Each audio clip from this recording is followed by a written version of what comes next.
Hello, Canucks fans, and welcome back to another episode of the Canucks Conversation, brought to you by the great folks over at Zephyr Epic. You can use promo code Hockey Season, capital H, capital S, all one word, Hockey Season. That will get you $5 off your order at ZephyrEpic.com. They've got free shipping Canada-wide and have got you covered for all of your trading card needs. So be sure to go check them out. ZEPHYR Epic.com. Also have a retail location in Surrey. So be sure to go check out our friends over at Zephyr Epic. My name is David Quadrelli. I'm joined as always by the man who built the place, Chris Faber. Our technical producer today is Alex Allard. This is the Canucks Conversation podcast. And Chris, this is the first day that I'm doing the show. Yesterday I did it. First one was with the dog in the house. This is the first day I'm doing the show with the dog, but there's no other person here to keep him calm. So prior to the show, about 30 minutes before, he's been really good, by the way, but prior to the show, 30 minutes before, had a nice game of tug with him. Tired him out as much as I could. And he's, he is now sleeping in his crate, and I don't think he can hear me because I'm not hearing anything from him. Yep, nothing puts me to sleep like a tug as well. Let's get to some of the stuff in the chat here. Lots of people talking about going to the game tonight. People are excited about Jeremy Colleton joining the show. And lots of NCAA talk on today's show. So anything, I want to open the door here for a 30 seconds of dog. I kind of think that this should be the intro for at least the next few weeks here. 30 seconds of dog. Tell us 30 seconds of fun stuff about your new puppy. Well, like, where do you want me to start? I mean, he knows how to sit really well. He's pretty quiet. He's not a very rambunctious dog. He's pretty calm. He's a pretty good puppy. Like, obviously it's stressful and it's a lot of work, but the stuff I'm complaining about, a lot of my friends that have had puppies are kind of saying like, you actually have it really easy. So I'm told he's a really good puppy, and I, like, sometimes I think that, other times he nips at you or whatever when you're playing with him, and it's very annoying, but we're working on it. He's only been home for 4 days, so he's doing pretty well. And cut. That was good. That was 30 seconds. All right, now I've got more important stuff. I need help from the chat. I've got about 2 pounds of medium ground beef in my fridge, and I need to eat it because my fiance likes the extra lean ground beef or whatever. So she accidentally bought the medium one because it was in the same area. So I've got 2 pounds of ground beef. I've had 6 burgers in the last 24 hours. I can't eat any more burgers. I need help from people in the chat letting me know what should I make. I have about 1.5 pounds left. I've got a lot of ground beef left. What do you think, Quads? Anything? Like, I was thinking meatballs, right? But it's like, I also don't want to eat like 40 meatballs over the next 24 hours as well. And I should have probably froze this. That's what I should have done, is froze the beef. But what do you think? You're Italian. You're just going to say meatballs, I guess. Well, no, I like stuffed peppers. And No. I know you hate peppers. Don't start. I know you hate peppers, but stuffed peppers are very, very good if you make them the right way. You put a little olive oil. It's delicious. It's delicious. Here we go. Good stuff coming in. Lasagna, tacos, shepherd's pie. I didn't see Cody because I got him muted. But there's some good examples right there. But I want something simple. Like, the burgers have been simple, right? I just roll up a burger, flatten it out, throw it in there. Nachos, there's another good one. I wanted to do shepherd's pie, but I haven't. I don't know. That's another one that takes a decent amount of work too. Oh, look at this: ground beef and baked potatoes. That actually sounds pretty good. I like that. I like that. I love a good baked potato, but you top it with like a ground beef mixture. Maybe you like melt a little cheese in there. That sounds good. I'll think about that. My I don't know. I guess this is the right term. My future mother-in-law, is that what I would say? That's my fiance's mom. My future mother-in-law, yes. She listens to the show every day. She listens to the first 10 minutes every day. So all the people that are like, oh, get to the hockey talk, get to the hockey talk. I got my future mother-in-law. She likes the 10 minutes of BS off the top of the show. So she made, when I was there for Christmas, she made cheeseburger egg rolls. They were excellent.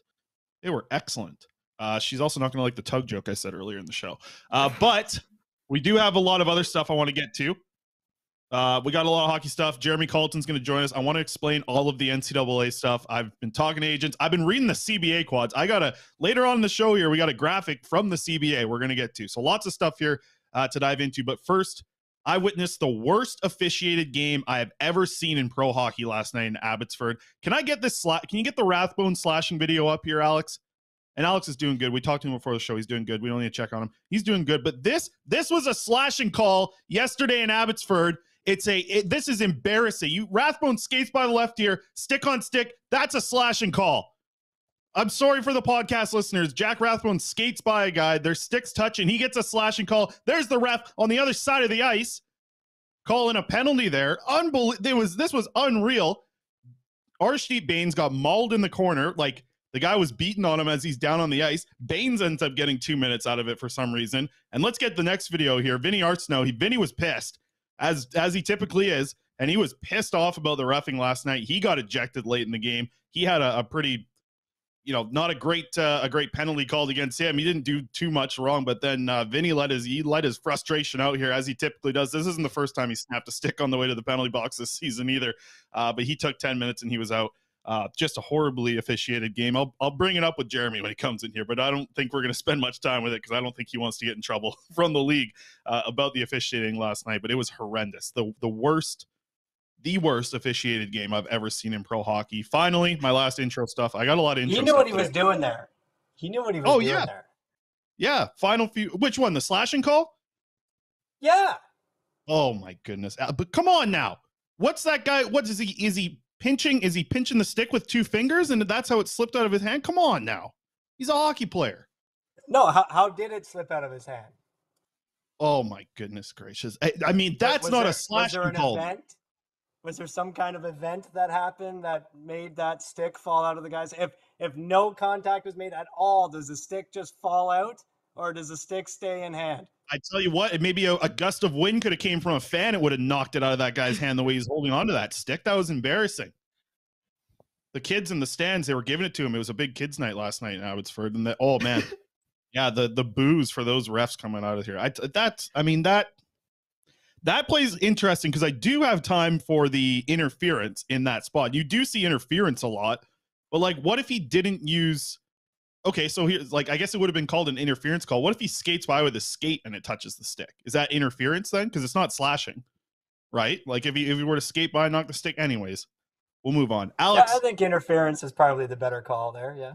Okay, Alex is team ref. Get him out of here. But actually, I do need you for a second, Alex. We're closing in on 1,000 subscribers over on the Canucks Army YouTube. Had a huge day yesterday. Lots of people. Thank you so much to everyone that went over there to the Canucks Army YouTube account. I checked today at 11. We had 972 subscribers. What are we looking at now? 977. Folks, we can get you away from all this Oilers crap here on this channel. We can get you over to the Canucks Army channel with 23 more subscribers. So once we hit 1,000, our goal, Alex, can you correct me if I'm wrong here? But our goal would be if we hit 1,000 this week, we might be there on Monday. That's something that could happen? Yeah, we would be there on Monday. Yeah. Oh, so I love that. If you haven't subscribed already, head over to Canucks Army. I posted a video there yesterday. I posted 3 videos. And we want to get the show live over there. So it's just Canucks content for everyone. Head over there. I believe the link is in the description here of the show as well for that account. So if you're here swinging by this video, head over there, Canucks Army. Let's get there. Hashtag stop the Oilers. Thank you, Chris. Great job in the chat here. So we're very close. Let's do that. All right, that's it. And just you gotta, with your hamburger, you gotta try some of this. Oh, see, I buy those at the Granville Island Market all the time. They're pre-made for me. They come in on a stick there. That's like a kebab, right? Yeah, Lebanese kebab, kafta. Oh, I like that. Is like a kebab, or is that a RuneScape thing only? Am I wrong here? Or is that a real thing in real life? Anyways, what, a kebab? No, kebab. Kebab. What's that? Kebab. Kebab. That might just be a RuneScape thing. Anyways, all right, let's get to it. All right, let's get to NCAA free agents. Quads, what do you got on NCAA free agents? I got a lot. We wrote about it over at Canucks Army. It is free agency week for NCAA free agents. They're eligible to sign as of Monday. So Monday is the day we're looking for. I got that information from you this morning as we had some stuff on Canucks Army about it. And I revisited because we were talking about this yesterday. I thought it was funny because you were like, oh, nobody makes a list of the free agents, the top free agents. I go on Canucks Army 2 months ago. You wrote the 23 top free agents. You've already done it. So I don't know, what that talk was yesterday. You've already done it.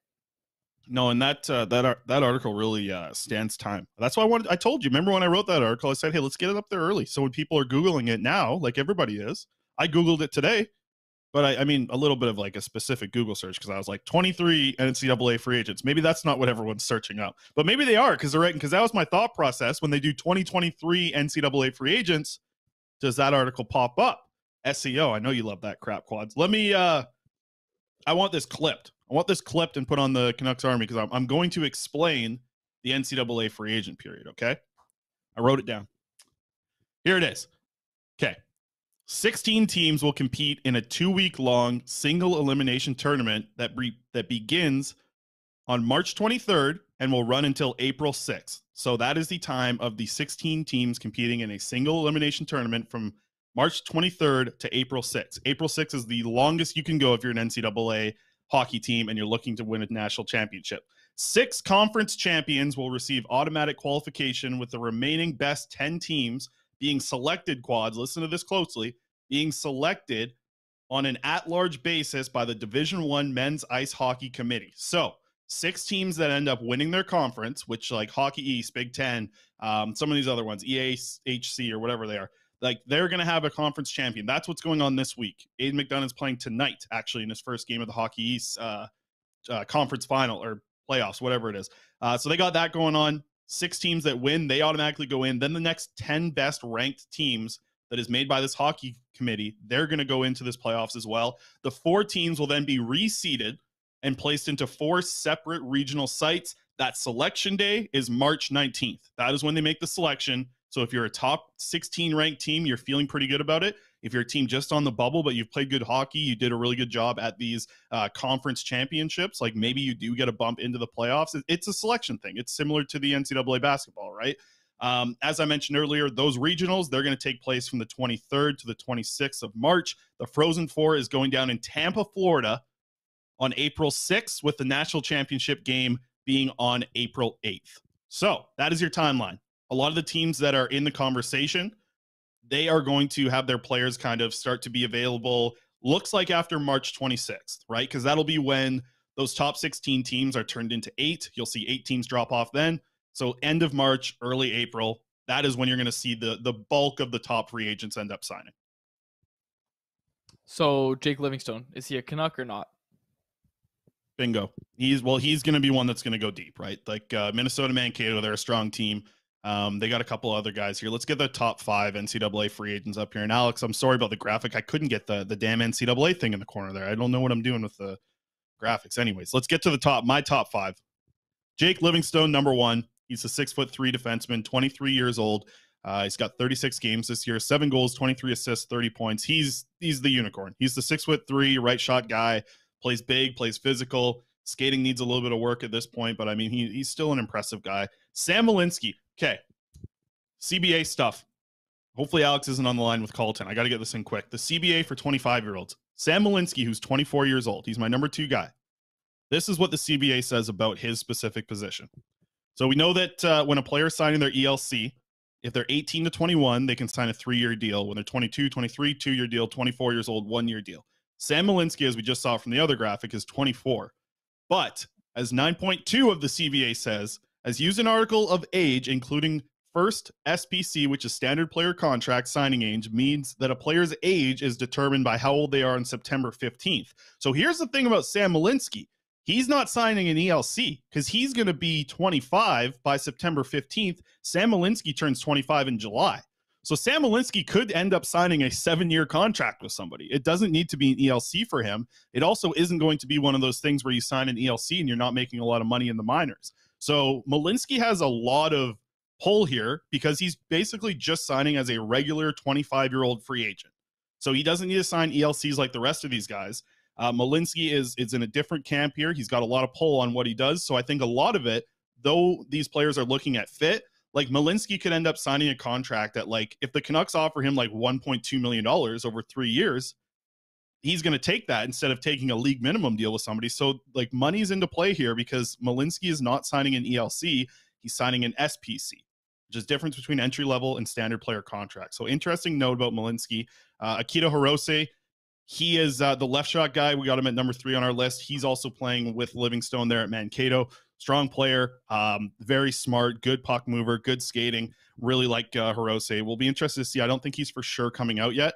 And then the 2 forwards that I added here, a 21-year-old and a 20-year-old. Interesting here because, yes, they could come out, and it's more about them developing into pro hockey players. Do they want to develop their way, through the AHL, which is a great spot to develop for a guy that age. So they're going to be given opportunities, or do they want to go back and continue to play college? I think both of those players are 50-50. But Ryan McAllister has been excellent. This is a freshman season for him. He's got 45 points in 36 games.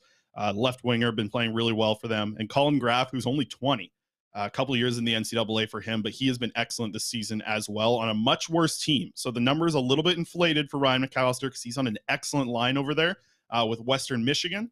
Colin Graff, a little bit different. He's playing on a weaker team, but he's putting up a ton of points and has been excellent for them. So that's my top 5. Okay, we're getting to Jeremy Colleton now. You've left the poor guy waiting on the line as you rattle off all these NCAA free agents. But courtesy of our friends over at Zephyr Epic, let's do it. Let's get to the Abbotsford Canucks head coach, Jeremy Colleton. Jeremy, thanks for joining us. How are you doing today? Doing great, guys. How are you? Doing pretty good. We're doing good. Any of those NCAA guys you like, Jeremy? I'm just kidding. No, I haven't had time to watch them. Well, instead of that, why don't we spend 15 minutes talking about the officiating last night? Again, I'm kidding. We do want to dive into some of the development here with some of these young players out there in Abbotsford and how you guys are kind of running up here on the playoffs. Let's start there because it's an interesting time for the AHL season. There's a lot of roster movement going around. How are you guys kind of dealing with the roster movement that you have to go through here as the playoffs are just around the corner, 20 or so more games? Yeah, well, it's obviously it is a bit of a challenge. We're missing some guys right now, but you got to look at it as opportunity for a bunch of our guys to play a bigger role, play more minutes, fight for what maybe it's a role in the playoffs, or maybe it's just right now development opportunity by being on the ice when the game's on the line. And obviously we're in the fight for positioning for the playoffs. We're trying to get home ice, trying to get a better seed, and so these games are big, and so it's a chance for us to evaluate some guys who maybe were playing further down the lineup before, or they were being sheltered because of the lineup we had, and it's that we're challenging them to take advantage, and it's great information that we're gaining for sure.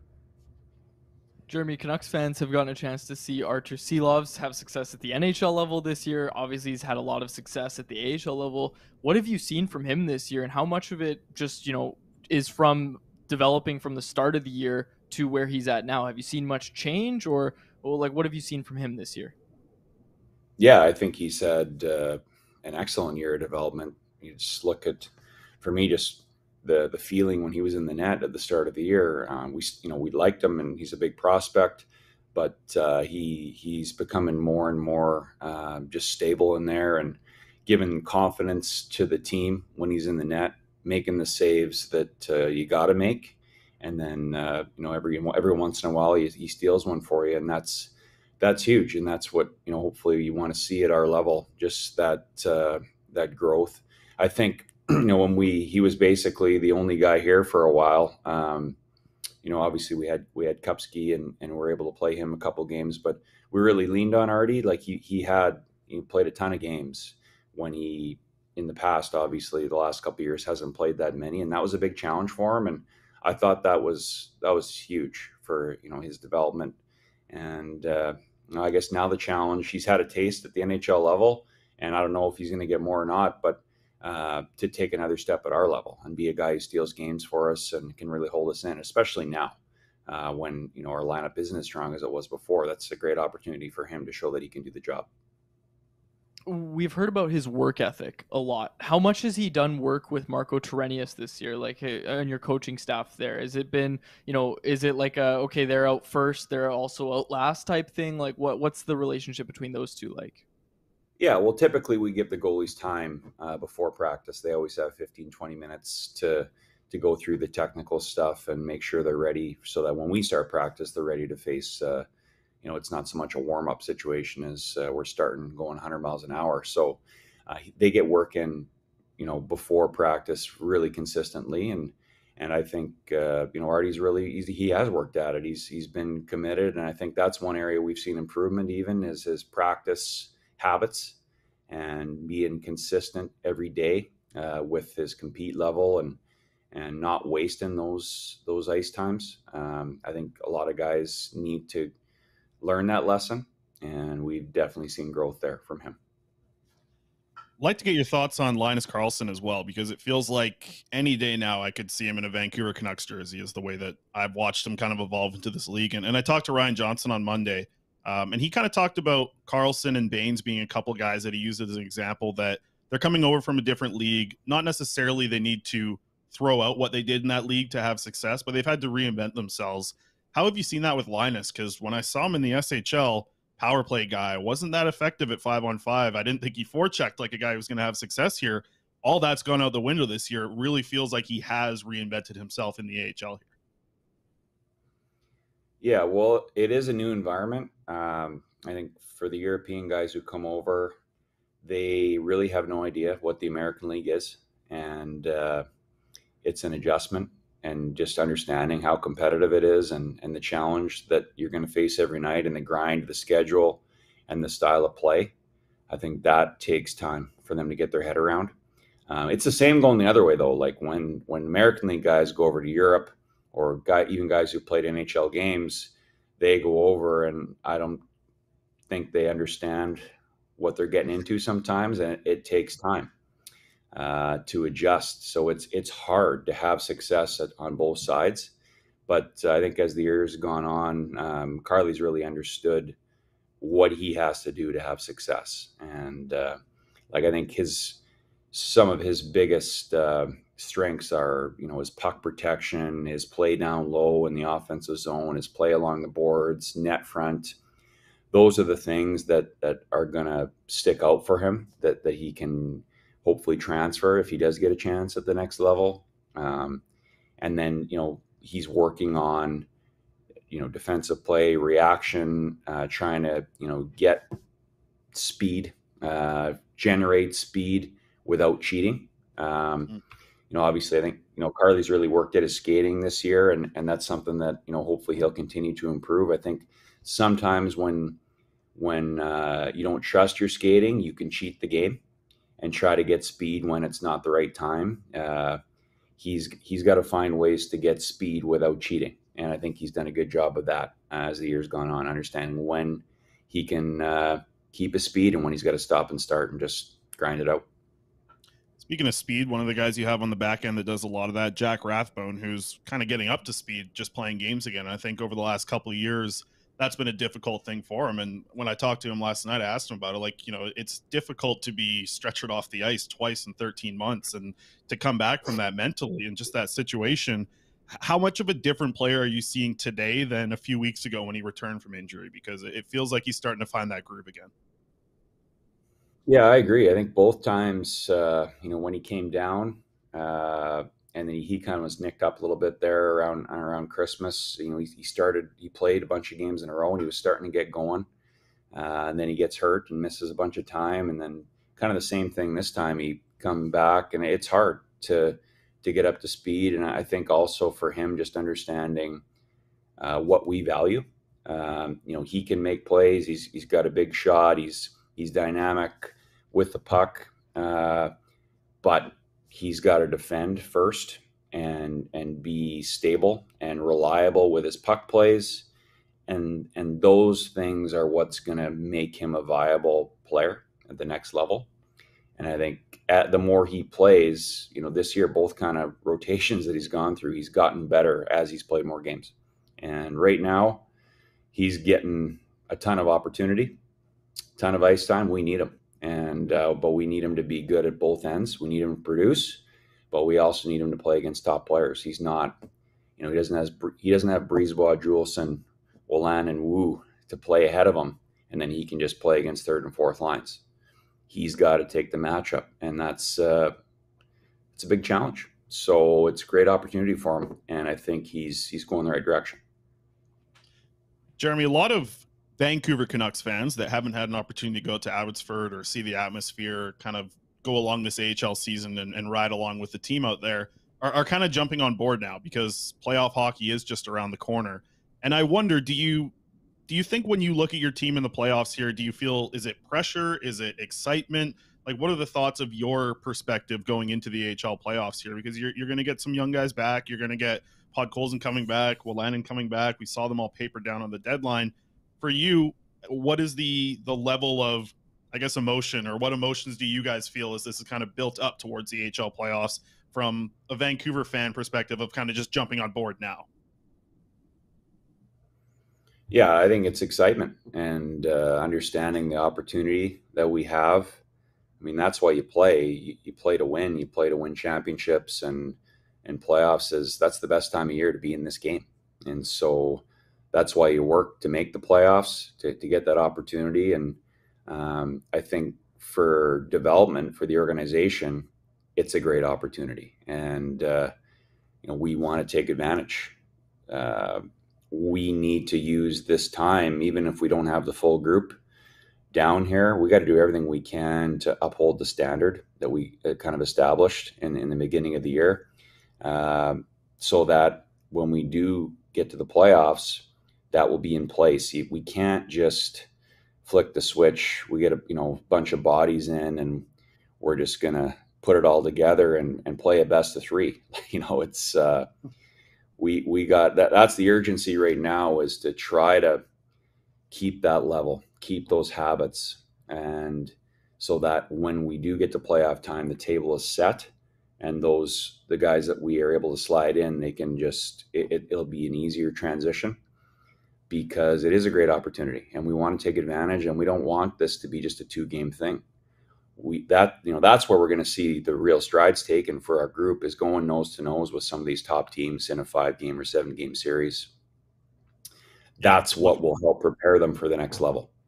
Yeah, most definitely. And I think that's the difference that we're seeing this year, is the chance that the guys who are going to be there have already played there this season. Last year, we saw some guys get dropped in just for the playoffs, and that's a tough thing to do. So I think the comfortability is massive for what you guys are going to have. And that strange kind of little play-in series is going to be very fun. And I know a lot of people out in Abbotsford are hoping that you guys are able to host that.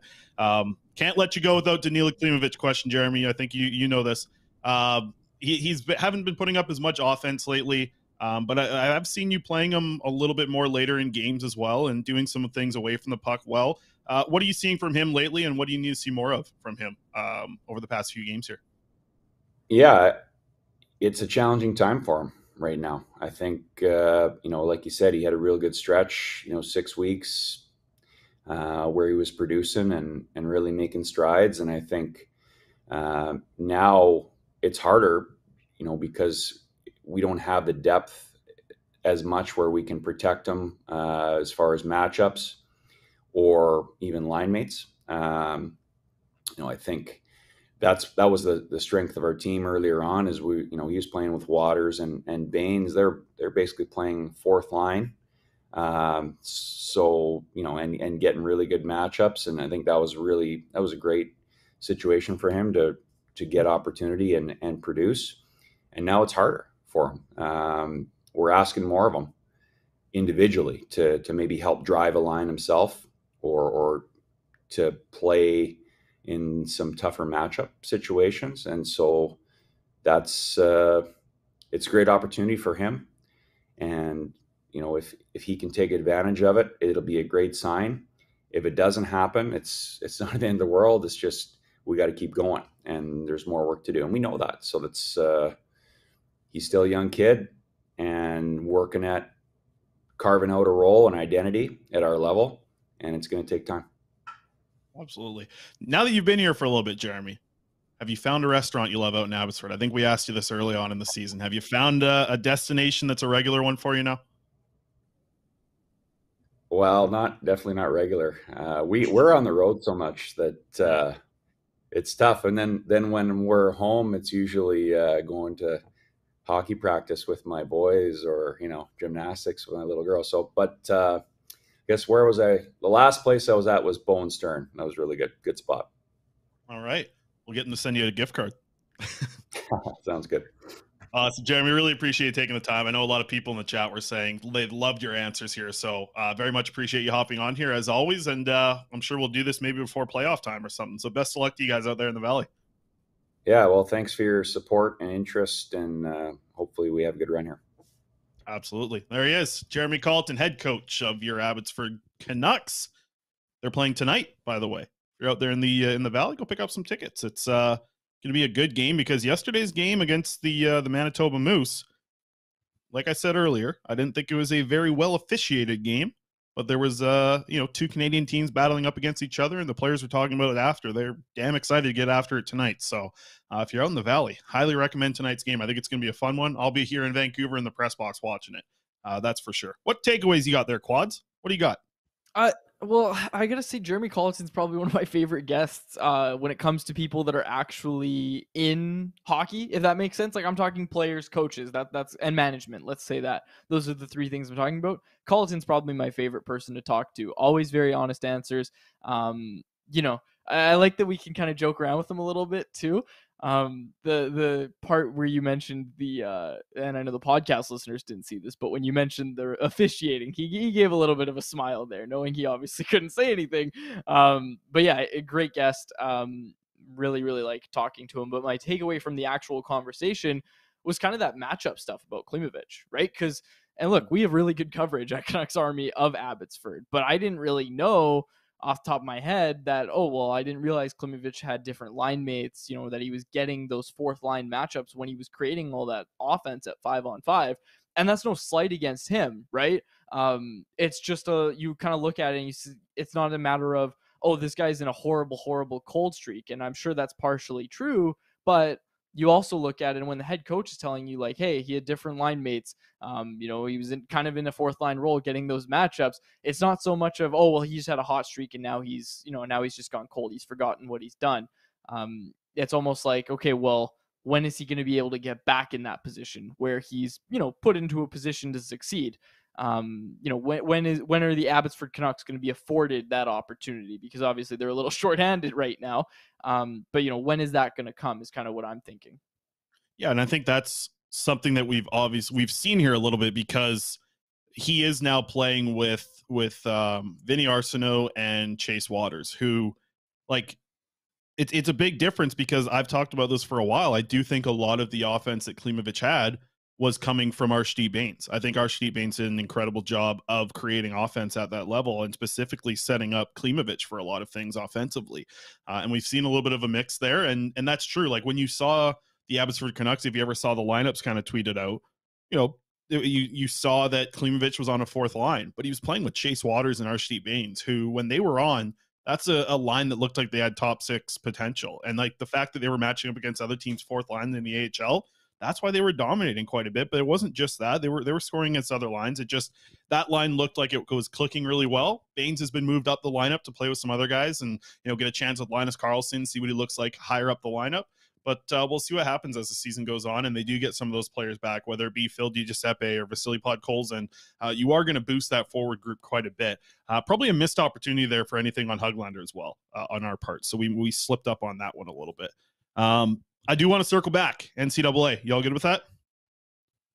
Yeah, I actually had something on that. I was going to say it, but then we had Colleton on, and I didn't want to keep him waiting. But Dollywall tweeted this out today. He said, keep an eye on center Max Sasson from Western Michigan, or Sasson, I don't know, Sasson. Lots of teams are after him, including the Canucks. Again, that from Rick Dollywall. What do you know about Max Sasson?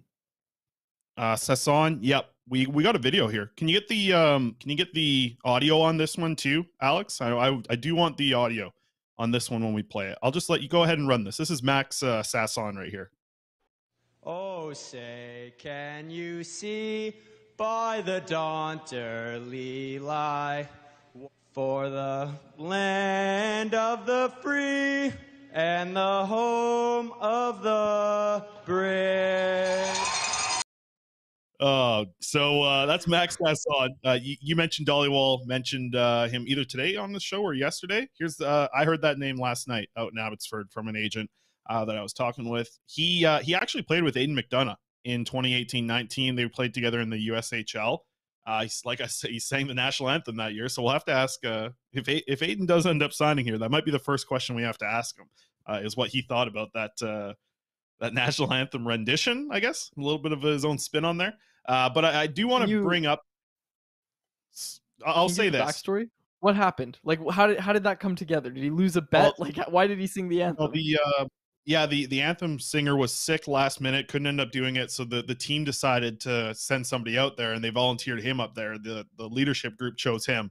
And he went up there, and I don't know if he knew all the words, but he did, went up there and did it in front of everyone. It's a big deal. The NHL Network actually did like a feature on it. It was kind of fun. I do want to mention though, he's a Dan Milstein guy, so this is why Dhaliwal's bringing it up. So he's a Milstein guy. We obviously know the Milstein relationship with the Canucks. Milstein's basically an AGM on this team. I saw some tweets going around as well. I think J-Pat had one, Drance had one, and they were talking about, like, yes, there's a lot of talk around NCAA guys, but it's not, maybe these guys aren't going to make massive impacts. And that's true to a degree. I do agree that not every NCAA free agent is going to be perfection for your team and come in and play in the NHL and all that stuff. But this year's class is absolutely juiced, okay? Like, Jake Livingstone should have came out last year. Every team would have been interested in him last year. Sam Alinsky, he would have came out last year. A lot of people were interested in him. He went back and was the captain. This year is almost like a double year because of the situation with COVID where these guys lost a season. They all wanted to at least get a college experience, right? And this is what I've had from conversations with some people on this list actually about this. And these guys wanted to at least experience what college hockey was like in a year where COVID didn't really exist as much as it did in 2020 and 2021. So this is almost like a year where you're getting basically double the amount of prospects. And even saying that, like, I went back and looked at some of the names from last year. Okay. So the guys that signed out of the NCAA last year in a year that I think was a very slow year, like not a great year for NCAA guys. Like, I think this year is far superior than what we saw last year. Like Nick Blankenberg, he's been in the NHL all season long with the Blue Jackets. Ethan Frank has 24 goals in 47 AHL games. Ben Mayers has been with the Colorado Avalanche. He's got 33 games with the Avalanche. That's a tough roster to kind of crack and play consistently with. Georgi Mukulev, 22-year-old, he's got 18 goals, 24 assists in 51 games with the Bruins in the AHL, the Providence Bruins. Mark McLaughlin, he's with the Providence Bruins. He's been playing well in the AHL, also has a few games for Boston in the NHL. Remember this guy. I know you're going to know this name, Quads. Brandon Scanlon. Remember him. We wanted him to come to the Canucks. He's with the Rangers. He's been excellent for them in the AHL. And Brandon Busey, another name to mention, the goaltender. He's with Providence as well. So the Bruins they've looked pretty good with the players that they've added to their system. You got to think that they're pretty happy about what they did on the NCAA market last year. Busey has a .925 save percentage in the AHL. He's the starter down there for Providence. And last year, like I said, it was a very weak class. This year is much better. So to see these amount of players already have success in a weak year, I think you are going to find some NHLers in this year's draft. And I think some of the names we've mentioned on this show in the past few weeks here, they are some of the names that are going to have success. This year is much better. And I was told this last night, because I brought it up. I said it on the show yesterday that the Rangers, the Bruins, these teams that end up having players for development camps sign these NCAA guys. They are comfortable with the organization. They liked what they did. That is true to a certain degree. Like, heck, the names that I just listed off, I listed off 3 guys on the Bruins and 2 guys on the Rangers, or 1 guy on the Rangers. But anyways, the development camp thing's interesting because, yeah, I don't think it means as much, and I was told so last night. But I've also been told that the Eastern teams, specifically the Bruins and the Rangers, have done an excellent job of actually having scouting staffs go out and visit these players, meet with these players, explain to the families what's going on, these type of things, have advisors get involved and chat with the players about, hey, this is an organization, here's the plan, we like this, and get the players' interest there. I was told Western Canadian teams have been slacking a ton in this, and the Vancouver Canucks are a great example of that. They're not as bad as what I heard about the Oilers, and the Flames have not done a good job in this regard. But the Canucks, it's not like they haven't done a great job over the years here. And I think even before Patrick Alvin's regime kind of came in here, they were doing an even worse job. I was told that Derek Clancy, who's the assistant general manager for the Vancouver Canucks, he is a big name involved in the Vancouver Canucks scouting the NCAA. He's one that's visiting, traveling, doing all this stuff. Clancy's been out there a ton, talking to some of these players. I'm sure he's been involved a lot with Aiden McDonough. So just a couple things. The Canucks, like, they have added to their staff, but over the years, they've been known as one that's been kind of, some of these Western Canadian teams, I guess they focus more on the CHL and specifically the WHL for looking for their overage players. But since Patrick Alvin's group has come in here, they have done a better job of scouting NCAA guys. That's what I was told. Yeah, let's see if they can actually land one. You put the over at, what did you say, 2 yesterday when we did the show? You said 2, right? No, I think they'll get 4. I think they'll get 4 guys. The Sasson guy, Would not shock me one bit. I've heard multiple times here. Dollywall saying the name. I heard the name last night. I didn't even know about the Dollywall report about that last night when I heard the name. So I was texting Rick about that last night, and he says, "Oh, he's all over it." So he's a Milstein kid.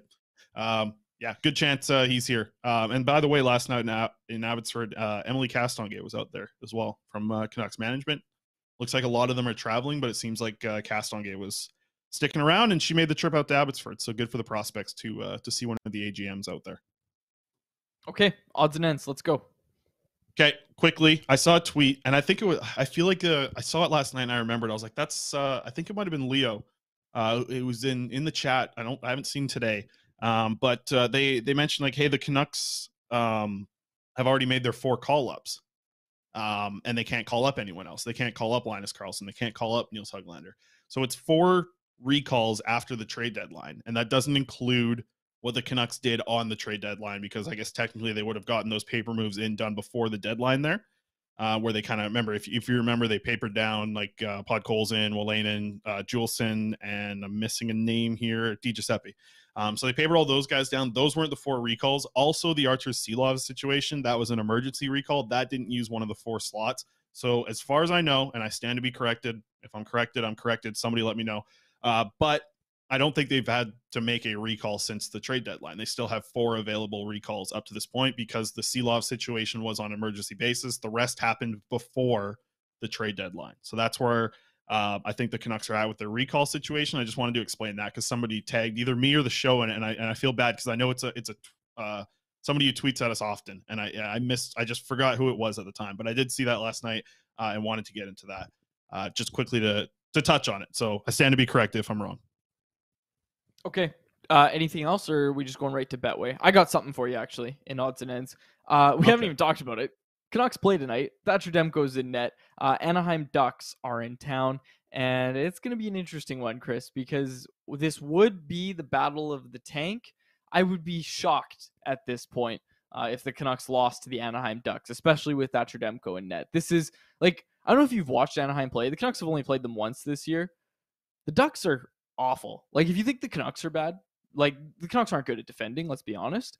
The Ducks are absolutely awful. Like, in terms of defensive metrics and stuff, the Ducks usually come 32nd in most, and the Canucks end up in 31st in most defensive metrics. And the Ducks, when you watch them with your eye test only, just awful. Like they can't complete a pass out of their own zone. Neither can the Canucks, I know, but you know, the defending as a whole, off the rush, in zone, you name it, they're just awful. Like, the Ducks are bad. They're a very, very bad team. And with Thatcher Demko in net, I would be shocked. Thatcher Demko, you know, he's putting together, I think, a 936. I wrote about it in Scenes from Morning Skate today. 936 save percentage in his 3 starts since he's been back. So Demko's back to his old self. Yeah, he sure is. We'll see what happens. I watched Spencer Martin last night, by the way, too. He's playing a lot, but he's had some up and downs. I think he's got a few things to really reconstruct down there in his game to work on. I think you're going to have an article coming up about it soon as well. I sent you the quotes. I don't want that goalie crap. Send that off to you. Yeah, I think it's going to be an interesting game tonight. It is a big 4-point game for Team Tank. That's for sure. So we'll see what happens. But you mentioned it. That's a bad team. And it's almost like the Ducks. Drysdale's kind of their version of Quinn Hughes. I don't think he's as good. But when he's out of the lineup, holy cow, they cannot move the puck out of their own zone. So, yeah, if you're a casual Canucks fan and you're looking for a win, tonight's tonight. Go watch the game tonight. Go out, get yourself on StubHub, or maybe we need a ticket sponsor because I'd shout them out here. But go watch the game tonight if you want to watch a Canucks win. Enjoy the game. I think that's the tough part, right? Like, the Canucks they can't do anything else right now with the roster to tank, right? Can they? Like, I can't think of anything. They can't make this team worse now, like, legitimately, and not be, like, fined by the NHL. Well, hang on a sec, because there's one thing, and I'm surprised we haven't talked about it much. The ice time. Like, Quinn Hughes and Elias Pettersson, and I know Pastor Tabulis wrote about this, and I keep looking at it, and it's becoming increasingly more concerning. These guys are playing a ton. These guys are playing team-high minutes. And, of course, that's going to happen, but it doesn't need to be at the level it's at right now. And I understand it. But again, when Tocchet came here, you know, he kind of talks about, okay, well, I got to get those guys minutes down. We got to learn to run 4 lines, play as a team. I think he's quickly realized, which is fair, that you're not going to pick up wins. But with that in mind, we've heard him say it's not about the results, it's about the process. I don't know if it's good process to run the wheels off these guys, right? Like the Canucks cannot, especially if you're looking for playoffs next year, you cannot afford for these guys to have a late season injury in meaningless games. The best case scenario by playing these guys the minutes you're playing them is that you're just going to worsen your draft positioning. That's it. Here's the thing, and I'm not saying you can do this to the exact degree, but how often have we heard Rick Tocchet talk about this is an extended training camp? He said it again today. You know, your star players, I'm not saying you're going to bench or, you know, healthy scratch Elias Pettersson or anything like that. You can definitely play him less minutes because in training camp, hey, the top players don't play every single game. Connor McDavid's not playing in every training camp game or preseason game, I mean, for a situation like that. I mean, yeah, I think they could get the minutes down a little bit more. And with potentially Pettersson's minutes going down, JT Miller's minutes going down, you know, give Podkolzin, give Kravtsov. Some of these younger players, give them the minutes. I was very happy the other night to see Podkolzin and Kravtsov both get some time in overtime. I love that. Hell yeah. Like, give me more of that. Give me more Christian Wolanin in overtime, these type of things. It was just, yeah, I think I agree with you. I think we'll spend more time. Maybe tonight we'll have a look at the ice time and get into that tomorrow because we do have a pretty open show on Thursday and Friday. So we'll spend more time on that. Let's get to Betway. And you know what that means. Betway, we got the new Artie Party music for Betway every time. Here we go. Betway, send this off to him too, because every once in a while they're like, hey, send me a Betway example from you doing the reads, and they want to check on it. I'm going to send them this next time. They're going to wonder what the hell's going on. Here we go. Betway, JT Miller or Brock Besser to score a goal in tonight's game. We love our either ors. Miller or Besser, minus 167. A $10 bet's going to return you 16 flat. You take that $16, you go down to PetSmart, you pick up something for your dog to tug on there, right, Quads? So that'll be a good one there. Miller or Brock Besser to score. Second one, the big one. Feeling good about this one. Here's why.